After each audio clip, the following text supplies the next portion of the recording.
Nabi Adam di dalam surga diciptakan oleh Allah Subhanahu wa taala dengan berbagai macam fasilitas keistimewaan, macam-macam dalam surga serba ada. Tapi Adam tetap kada nyaman dalam surga. Kenapa? Kada ada pasangan nang satu jenis, sama-sama manusia. Adam taguringan, dicabut Tuhan tulang rusuk Adam nang sebelah kiri. Dicabut tulang rusuk. Coba bayangkan, dicabut tulang rusuk nih sebelah kiri. Dicabut, Adam kada terbangun guring dan kada terasa. Kenapa sebabnya? Karena Allah mencabut itu dengan lutufnya, dengan kelembutannya. Kada terasa. Jakanya terasa sakit, Adam kada senang kepada Hawa itu. Jakanya Adam merasa sakit, laki-laki kada akan suka kepada wanita, kepada perempuan. Nah, jadi Allah mencabut tulang rusuk Adam itu dengan lutufnya, dengan kelembutannya. Kada terasa. Rasulullah Shallallahu Alaihi Wasallam waktu beliau hendak Isra Mi'raj, menurut hadis yang sahih, beliau dibedah. Jadi kita dioperasi tanpa diimpus, kada ada impus saat itu lagi, kada ada impus, kada ada bius, kada ada lading, kada ada. Nah, Allah melalui Jibril membedah perut Nabi kita. Diangkat lagi hatinya, dimasukkan lagi, ditutup lagi, Nabi kada merasa sakit. Bakasnya pun kada ada. Daripada saking lutufnya Allah Subhanahu wa ta'ala. Nah, ini kalau Allah itu bersifat lutuf dengan kita, ya macam itu.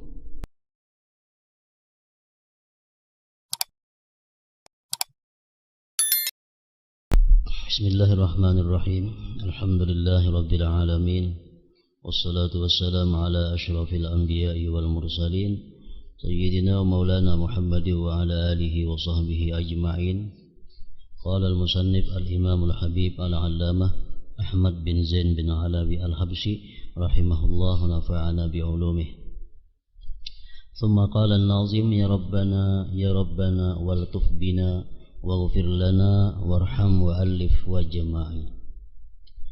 توسل رضي الله عنه بحضرة الربوبية بضمير الجمع في طلب اللطف والمغفرة والألفة والجماعة والجمع على ما يحبه الله تعالى منهم ويرضى به عنهم. والربوبية هي الوجود كله، فالله سبحانه هو الرب وما سواه هو العبد، فليس في الوجود إلا الله تعالى وأفعاله، ولكن وجود الله هو الحق الواجب بالذات، وكل ما سواه تعالى إنما هو موجود به تعالى، ليس وجوده بنفسه. والرب يطلق على المعبود وعلى السيد والمالك والمصلح والمربي والقائم بالأمر والمنشئ للشيء والخالق. وأصله في اللغة العرب مصدر من التربية، واسم الفاعل راب، ثم أطلق على من يرب ربا، ويصح رب اسم فاعل حذفت ألف كبار وبر، ولا يطلق الرب بالتعريف على غير الله تعالى إلى آخره.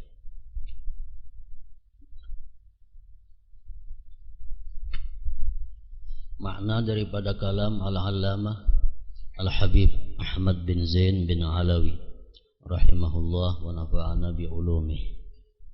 Ampunan, rahmah, dan kerukunan. Ya Rabbana waltuf bina waghfir lana warham wa alif wajma'i.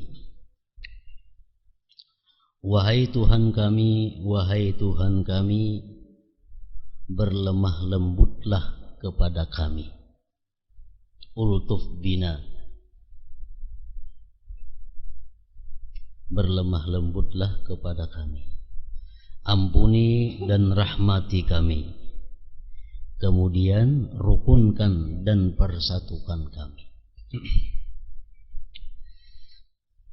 Dalam bait di atas Sayyid Abdullah bin Alawi Al-Haddad radhiyallahu anhu bertawassul dengan hadratir rububiyah.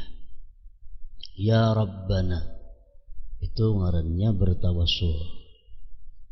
Wahai Tuhan kami, bertawassul dengan ketuhanan. Artinya minta kepada Allah Subhanahu wa ta'ala dengan berwasilah kepada ketuhanan. Ya Rabb, Rabbana. Ada bertawassul dengan rububiyah, ada juga bertawassul itu dengan nama-nama Allah. Umpamanya ya Rahman, irhamni. Ya Rahman, itu kita berdoa kepada Allah, bertawassul dengan nama Allah, ya Rahman. Ada juga orang bertawassul lagi dengan nama Allah yang lain daripada itu, misalnya ya Alim, alimni. Wahai orang yang alim, alimni, ajarilah aku ilmu. Ya Rahman, hai yang pengasih penyayang, irhamni, sayangilah aku. Ya Razzaq, hai orang yang memberikan rezeki, urzuqni, berikan aku rezeki. Nah, itu semuaan adalah minta kepada Allah, bertawassul dengan rububiyah seperti ya Rabb tadi, atau bertawassul dengan nama-nama Allah Subhanahu wa ta'ala. Dan itu adalah dibolehkan dan disyariatkan, dianjurkan. Apalagi dalam Quran, kalau kita lihat doa-doa yang diajarkan Allah kepada para nabi, itu umumnya kalimatnya Rabbi atau Rabbana. Dalam Quran sedikit sekali ada Allahumma. Paling-paling 5-6 buting kalau ada hilaf. Dalam Quran itu ada kalimat Allahumma. Allahumma itu artinya minta langsung kepada Allah. Allahumma sama dengan ya Allah. Itu langsung minta kepada Allah. Tapi kalau Al-Quran paling banyak mengajarkan cara berdoa itu melalui tawassul dengan hadratir rububiyah. Ya Rabbi. Atau Rabbana atina fid dunya hasanah wa fil akhirati hasanah wa qina adzabannar. Rabbi zidni ilma. Rabbi ghfirli wa liwalidayya. Jadi paling banyak di Quran itu Rabbi, Rabbi itu paling banyak doa. Dan Rasulullah bersabda dalam satu hadis, idza qala al-'abdu, bila mana seorang hamba itu berkata ya Rabbi, ya Rabbi, qala Allah berfirman labbaik, labbaika ya abdi. Apa wahai hambaku? Labbaik itu sahutan Allah dengan yang lemah lembut. Labbaika abdi, apa wahai hambaku? Sal, mintalah kamu, tu'ta, engkau akan diberi. Jadi walau berdoa kepada Allah, alangkah baiknya didahului dengan ya Rabbi, ya Rabbi 2 kali. Karena dengan demikian Allah akan menjawab labbaik ya abdi. Sal, mintalah kamu, tu'ta, kamu akan diberi permintaanmu. Ada lagi hadis yang mengatakan barang siapa mengata ya Rabb 3 kali, ya Rabb, ya Rabb, ya Rabb 3 kali, itu arasy Allah pun ikut berguncang, mendorong agar doa kita itu dikabulkan oleh Allah Subhanahu wa ta'ala.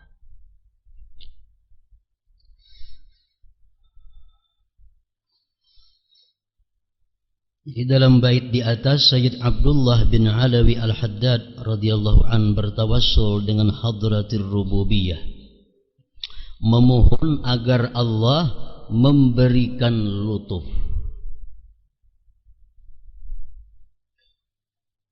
ampunan, kerukunan dan persatuan kepada kita semua di bawah naungan dan kecintaan serta keridaan Allah Ta'ala.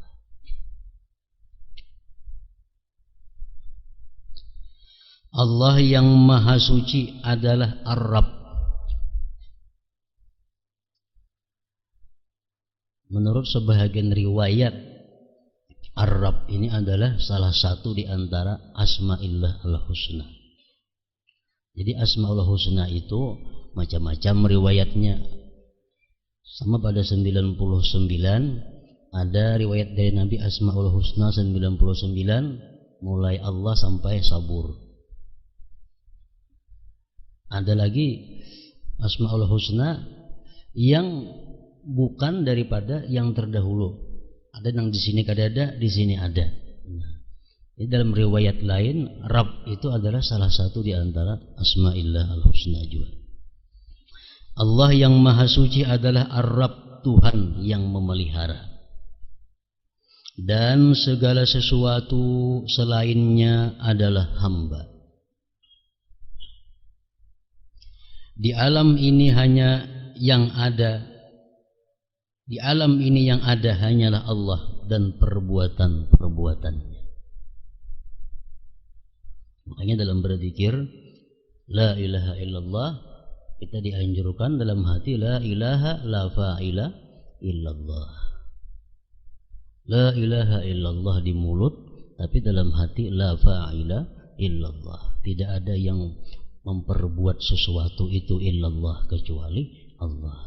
La ilaha illallah la fa'ila illallah. Wujudnya Allah itu pasti dan dengan zatnya. Allah itu mawjud bi zatihi. Allah itu ada dengan zatnya sendiri. Keberadaan Allah tidak tergantung kepada siapapun. Keberadaan Allah tidak disebabkan oleh sebab apapun, karena adanya Allah itu mawjud bidzatihi, ada dengan dirinya sendiri. Wujudnya Allah itu pasti dan dengan zatnya. Sedangkan segala sesuatu selain Allah terwujud melalui Allah. Nah, kalau selain Allah itu adanya billah dengan Allah Subhanahu wa taala. Bukan bidzatihi. Manusia ada bukan dengan zatnya, tapi biijadillah, dengan sebab diadakan oleh Allah. Pohon itu ada bukan ada sendirinya, tetapi biijadillah, dengan diadakan oleh Allah. Langit bumi ini ada bukan dengan sendirinya, tapi biijadillah, dengan diadakan oleh Allah Ta'ala. Terwujud melalui Allah, tidak dengan sendirinya. Kata Ar-Rabb berarti sesuatu yang disembah. Tuan bisa juga, Rabb itu artinya yang menguasai, bisa juga artinya pendidik, bisa juga yang bertugas mengurus suatu perkara, boleh juga diarti Rabb itu. Yang mengadakan segala sesuatu, boleh juga diarti. Dan pencipta. Menurut ta'rifnya, kata Ar-Rabb ini hanya dapat digunakan untuk menyebut Allah Ta'ala. Kita kada boleh memanggil Tuhan kita, ya Rabb, maka kada boleh itu. Karena Rabb itu kalau ma'rifat itu khusus untuk Allah Subhanahu wa Ta'ala. Nah, jadi Imam Al-Habib Abdullah bin Alawi Al-Haddad rahimahullah wa nafa'ana bi'ulumih, beliau meminta kepada Allah dengan bertawassul dengan hadratir rububiyah, ya Rabbana wal tuf bina. Lemah lembutlah Engkau ya Allah, ya Tuhan kami, bina dengan kami, lutuf. Lutuf adalah karunia yang secara halus dan tersembunyi diberikan Allah kepada umat manusia untuk memudahkan mereka dalam mengatasi berbagai persoalan. Lutuf. Orang yang bersifat lutuf disebut latif. Allahu latifun bi'ibadihi. Allah latif artinya bersifat lutuf.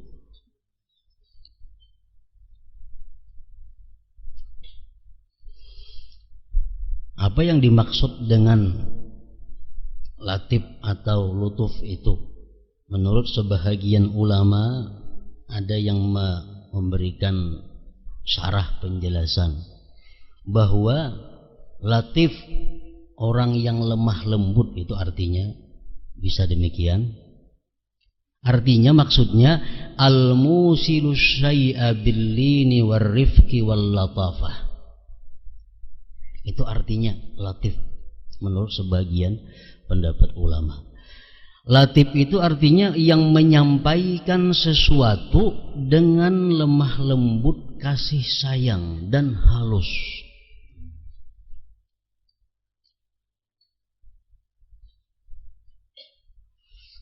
Artinya lagi lebih jelasnya, Allah Subhanahu wa ta'ala menciptakan alam semesta.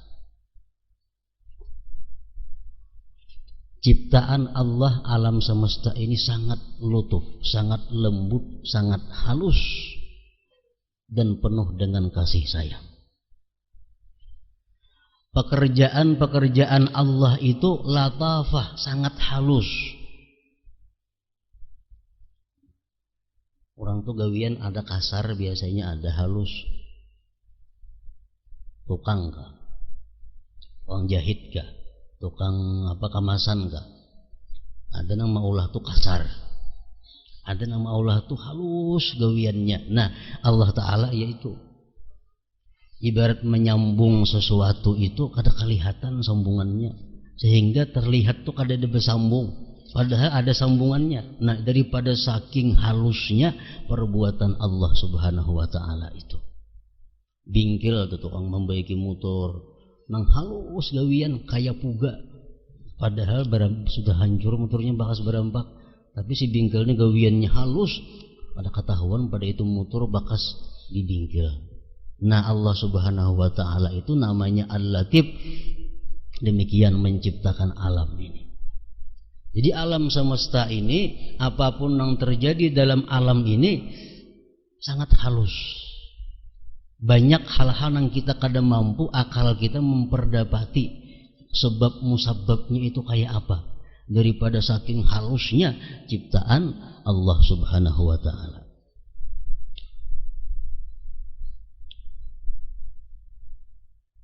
Jadi yang alam semesta ini Allah dan ciptaannya. Setiap yang diciptakan Allah ciptakan dengan ciptaan yang sangat halus. Kejadian-kejadian yang ada pada kita itu ada sebabnya. Cuma karena Allah Ta'ala menciptakan itu sangat halus, kadang-kadang kita kada bisa menangkap apa sebabnya sampai terjadi demikian. Nah, itu perbuatan Allah yang latif atau lutuf tadi. Jadi kita disuruh minta kepada Allah bahwa Allah kepada kita ini berbuat demikian. Kita minta kepada Allah, Allah berbuat kepada kita ini lemah lembut, halus, kada terasa. Diceritakan dalam kitab Syarah Ratibul Attas. Ada seorang nabi di zaman dahulu sebelum nabi kita. Nabi ini orang yang diberi Allah wahyu tapi tidak menyampaikan kepada manusia. Tugasnya hanya mengamalkan sendiri. Jadi nabi ini beramal di dalam guha. Beramal dalam guha itu gawiannya. Karena siang naik ke atas gunung. Di parak situ, di parak kedudukannya si nabi ini ada sebuah sumur. Nah, nabi ini melihat lawan orang yang mengambil banyu di sumur itu. Tapi yang mengambil banyu kada melihat lawan nabi, lindung. Jadi bila siang duduk nabi ini tafakkur di atas gunung tadi. Di bawah itu ada sumur. Suatu hari datang seorang bakuda. Orang bakuda mengambil banyu di sumur itu. Ambil banyu di sumur, bulik, tinggal kadut kampil. Minum, turun pada kuda, andak kampil, minum, tunggang kuda, hilang. Tinggal kampil tadi. Maka kampil itu berisi dinar. Ada 1000 dinar duitnya. Hilang. Kadalawas imbah itu datang orang berjalan. minum, ambil banyu di sumur tadi, lihatin ada kampil 1000 dinar. Bawanya kampilnya. Imbah itu pulang, datang tukang kayu. Tukang cari kayu, membawa kayu. Sampai di sumur situ, minum, duduk istirahat di sumur tadi. Datang nang pertama tadi, nang bakuda tadi. Kita anggap ngarannya Abu Bakar. Nang bakuda nih.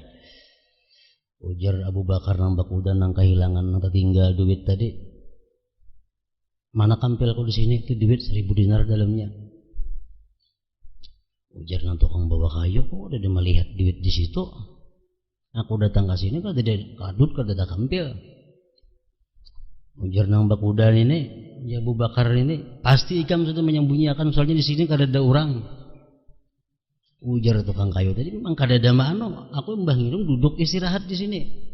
Kada kawa, ujar tukang kuda nang bakuda ini, akhirnya dibunuhnya. Kan bila kada mengaku kubunuh, kada ada tiba, bunuhnya mati. Mati si tukang kayu ini. Hilang nang bakuda tadi bulik. Nabi tadi melihatkan kejadian itu. Melihat. Lalu Nabi ini bertanya kepada Allah. Ujar Nabi, ya Allah, apa rahasianya nih? Itu tukang kayu kada tahu kisahnya dibunuh. Sedangkan nang tadi orang mengambil aman-aman ini menikmati duit yang 1000 dinar tadi. Apa rahasia di balik ini? Nah, ini mengetahui artinya kehalusan, kelembutan ciptaan Allah. Jadi ujar Tuhan dalam wahyunya kepada Nabi, wahai Nabi, setiap perbuatanku itu jangan ditanya. Jangan ditanya. Kenapa tuh kada boleh lawan aku? Tugas ikam seorang hamba itu beribadah. Titik. Ikam beribadah jaku gawe, jaku jangan. Lain pada itu ada urusan ikam. Itu urusanku. Tapi karena ikam ini nabiku, termasuk orang yang kucintai, kukisahkan kejadian ini. Kuitannya oleh nang berkuda itu, abahnya oleh laki-laki nang berkuda tadi, itu pernah merampok duit abahnya nang berjalan tadi 1000 dinar. Abahnya nang berkuda nih bahari pernah merampok duit abahnya nang berjalan mengambil duit tadi 1000 dinar. Nah jadi kan wajarnya mengambil jatah kayaknya juga diambilnya dulu. Nah sedangkan tukang kayu nang dibunuhnya oleh si berkuda tadi, karena tukang kayu itulah yang membunuh abahnya yang berkuda itu dahulunya. Inilah rahasia daripada perbuatanku, kata Allah Subhanahu wa ta'ala. Nah jadi ini apa artinya? Apapun yang terjadi pada diri kita, apapun yang terjadi pada keluarga kita, masyarakat kita, itu pasti ada rahasia ciptaan Allah yang sangat halus, yang kita kadang mengerti, yang kita kadang tahu, tapi hanya Allah Subhanahu wa ta'ala yang tahu. Kita mungkin ada kehilangan duit, kita kadang tahu sebabnya, barangkali bahari ada abah kita, kai kita, datuk kita nama ambil duit abahnya itu, jadi lek sudah. Cuma kita kada tahu. Nah daripada halusnya ciptaan Allah. Pokoknya Allah itu kadang menzalim kepada hambanya, tetapi hambanya sendiri yang menzalim dirinya sendiri itu. Nah itu halusnya perbuatan Allah Subhanahu wa ta'ala. Jadi kalau Allah Subhanahu wa ta'ala itu memberikan kepada kita ini lutufnya, maka hidup kita adalah menjadi hidup yang sangat bahagia. Maka dia bisa terbayangkan kebahagiaannya kalau Allah kepada kita ini memberikan lutufnya dalam setiap perbuatannya kepada kita. Kayak apapun sakitnya, kayak apapun sengsaranya, kalau Allah memasang lutuf kepada kita, kita kada akan merasa sakit itu. Tapi kalau Allah ini kasar, jabar, nah ini nang sakit kita. Gigi coba unggil kada kawa guring semalaman. Gigi sebuting unggil sakit sama lamanan kada kawa guring. Nah, Allah kada memberikan lutuf lawan kita. Kada memberikan kelembutan kepada kita. Nah, jadi ya Rabbana wal tuqbina tadi.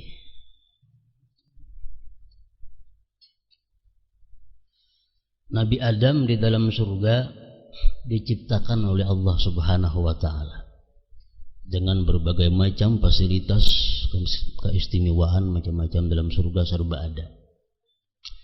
Tapi Adam tetap kada nyaman dalam surga. Kenapa? Kada ada pasangan nang satu jenis, sama-sama manusia. Adam taguringan,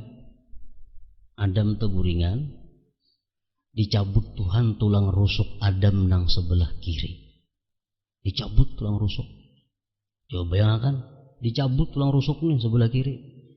Dicabut, Adam kada terbangun guring dan kada terasa. Kenapa sebabnya? Karena Allah mencabut itu dengan lutufnya, dengan kelembutannya. Kada terasa. Jakanya terasa sakit, Adam kada senang kepada Hawa itu. Jakanya Adam merasa sakit, laki-laki kada akan suka kepada wanita, kepada perempuan. Nah, jadi Allah mencabut tulang rusuk Adam itu dengan lutufnya, dengan kelembutannya. Kada terasa.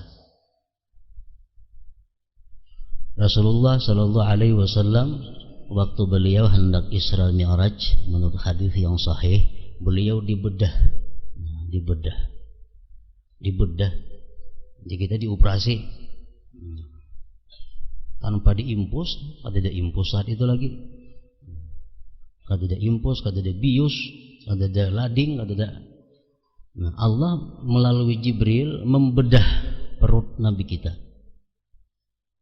Diangkat lagi hatinya, dimasukkan lagi, ditutup lagi. Nabi kada merasa sakit. Bakasnya pun kada ada. Daripada saking lutufnya Allah Subhanahu wa ta'ala. Nah, ini kalau Allah itu bersifat lutuf dengan kita, ya macam itu. Rasulullah bersabda, "Asy-syahid la yajidu alamal qatal illa kama yajidu ahadukum al-qarsah." Ujar Nabi kita, orang yang mati syahid tuh nang ditebas lehernya, ditusuk perutnya, itu dia merasa sakit seperti sakitnya dicubit. Orang fisabilillah, nah paget gulunya, sakit lainnya, ini kada sakit, macam sakit dikibit aja. Kenapa? Karena setiap orang yang mati syahid itu Allah lakukan dengan dia kelembutan, lutuf ngarannya tadi. Nah.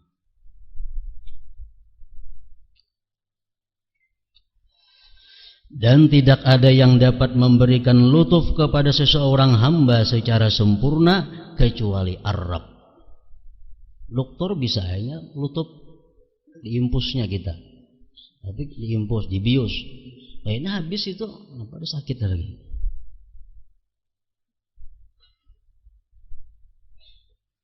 Kecuali Ar-Rabb, Allah. Sebab dia maha mengetahui segala hal hingga persoalan yang paling kecil dan tersembunyi.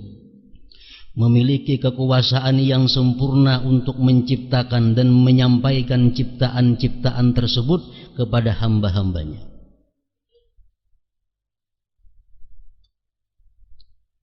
Imam Ghazali dalam kitab Al-Maqsadul Asna fi Syarhi Asma'illah Al-Husna menyebutkan tentang Allah itu Al-Latif, yang maha lembut. Artinya ciptaan Allah itu sangat halus. Kanak-kanak janin nang dalam perut itu inya makan lewat tali pusat, bukan lewat mulut. Ada lewat mulut. Kenapa? Yang dimakannya itu adalah darah. Ada cucuk lewat mulut. Jadi yang makan lewat impus tali pusat. Itu lembutnya Allah, halusnya ciptaan Allah. Jika kanakan ini lahir ke dalam dunia, tali pusat pagar.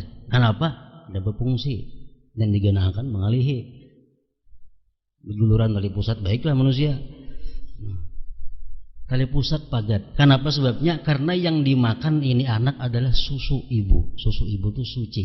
Suci, pantas, patut lewat mulut. Nah, Kenapa kekanakan itu begitu lahir samuan kada begigi. Ada lahir bayi begigi lengkap kadada.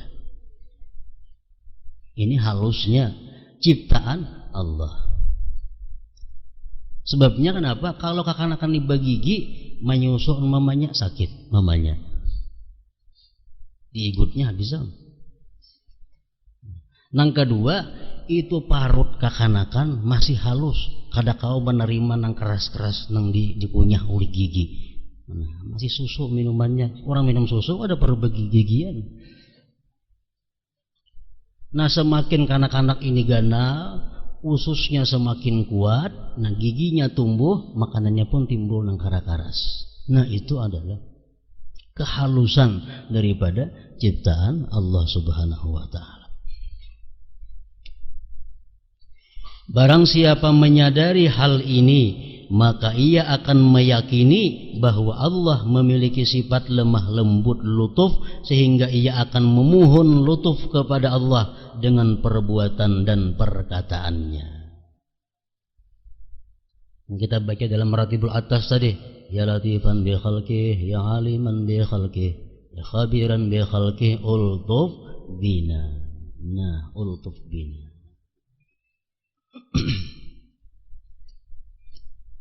Orang miskin, orang kelaparan, miskin hidupnya, tapi Allah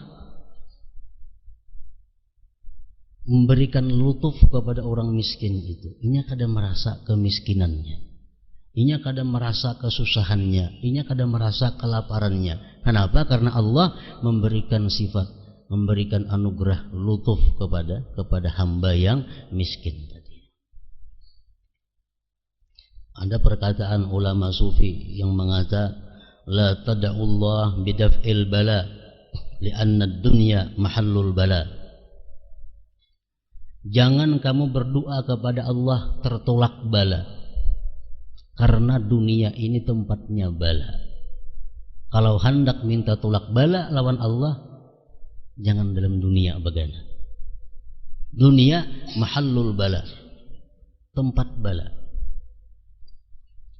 Apapun kenikmatan yang kita nikmati dalam dunia ini, ada satu nikmat yang berkurang meimbanginya.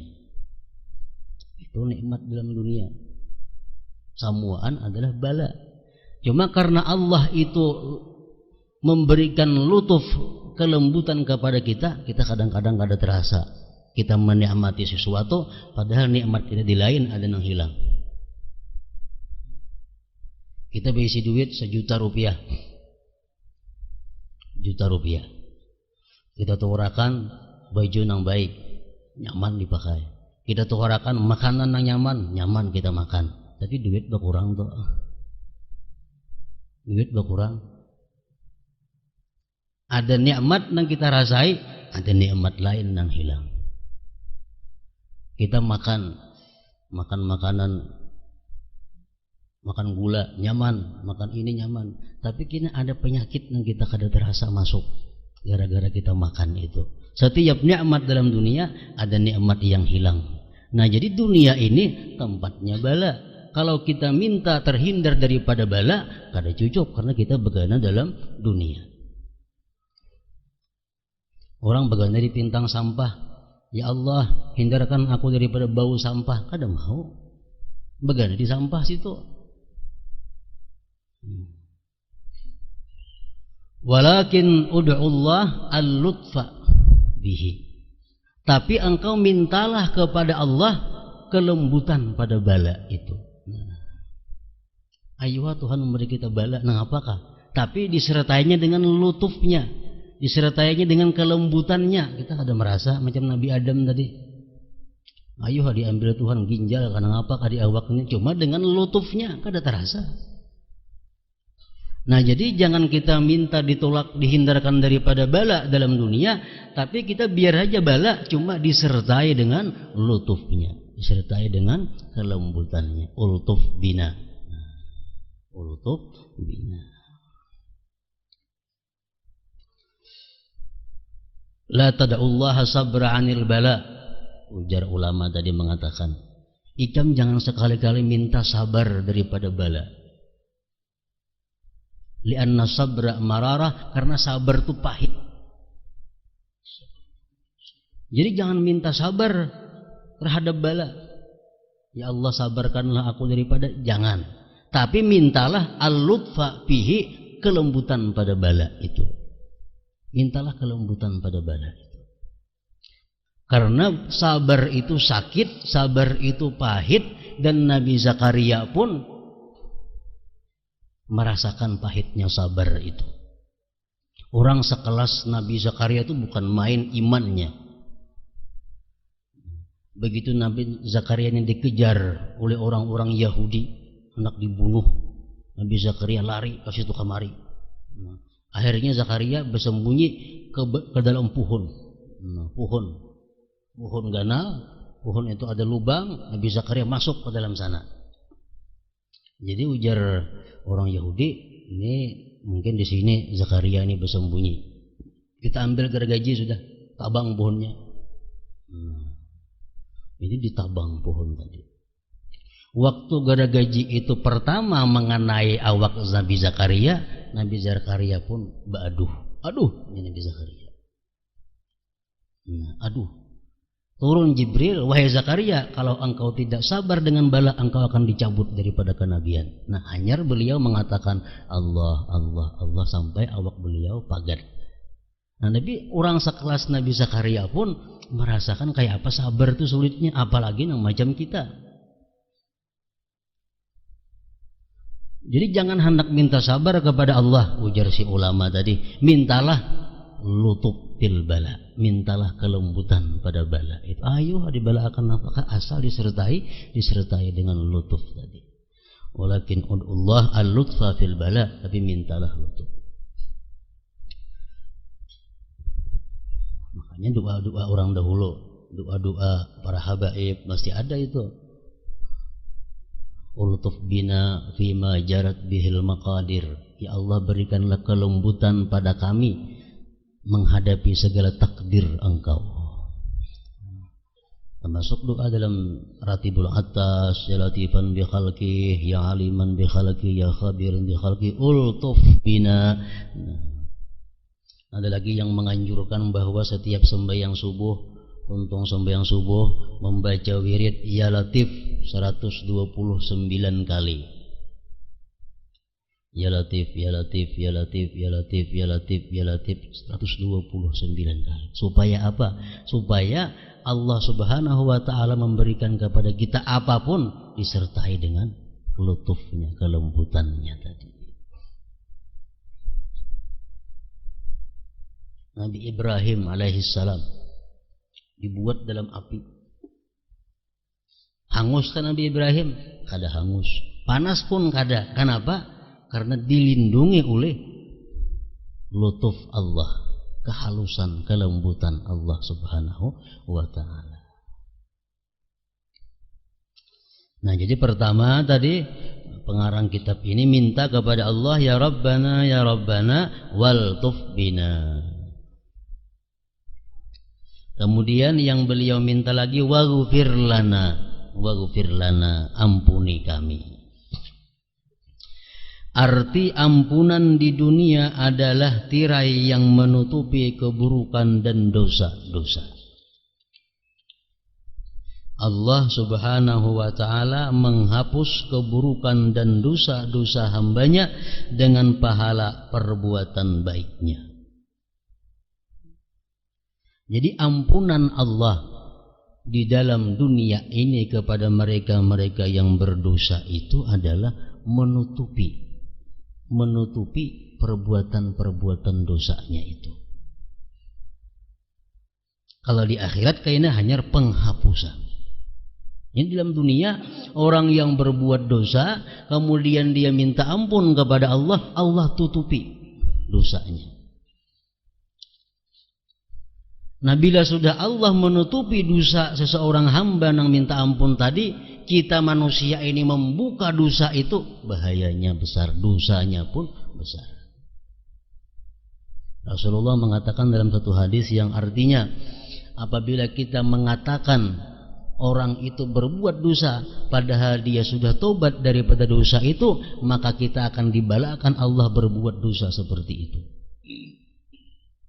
Oh tuh perampok. Padahal ini perampok tuh bujur cuma sudah tobat, ditutupi oleh Allah. Kita padahkan itu perampok. Nah, kita kayaknya satu saat akan jadi perampok. Ada orang waktu penzina, padahalnya penzina itu bujur cuma sudah tobat, ini sudah minta ampun kepada Allah, ditutupi oleh Allah. Kita padahalkan ini penzina. Nah itu kena satu saat kita akan menjadi orang yang penzina. Berat itu.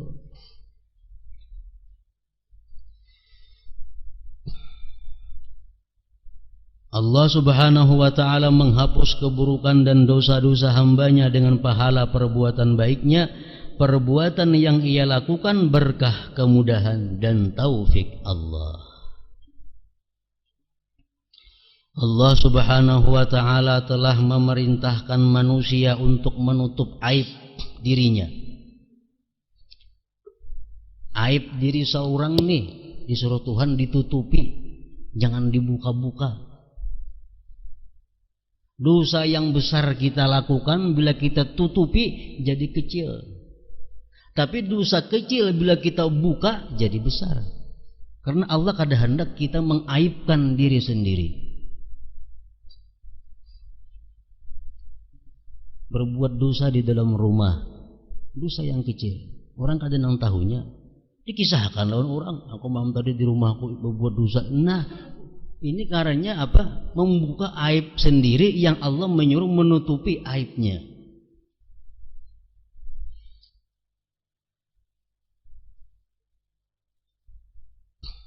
Allah subhanahu wa ta'ala telah memerintahkan manusia untuk menutupi aib dirinya maupun orang lain. Orang lain maginnya kada boleh buka-buka aib orang. Rasulullah bersabda, "Man satara aurata akhihi al-muslim satarallahu auratahu yaumal qiyamah." Wa man kashafa aurata akhihi al-muslim kashafallahu auratahu hatta yafdahahu biha fi baitih. Rawahu Ibnu Majah. Siapa-siapa menutupi aib saudaranya yang muslim. Orang aib baik perkataannya atau perbuatannya, ini berbuat satu dosa. Kita tahu. Kita tutupi aib itu. Allah akan menutupi juga aib kita kena di akhirat.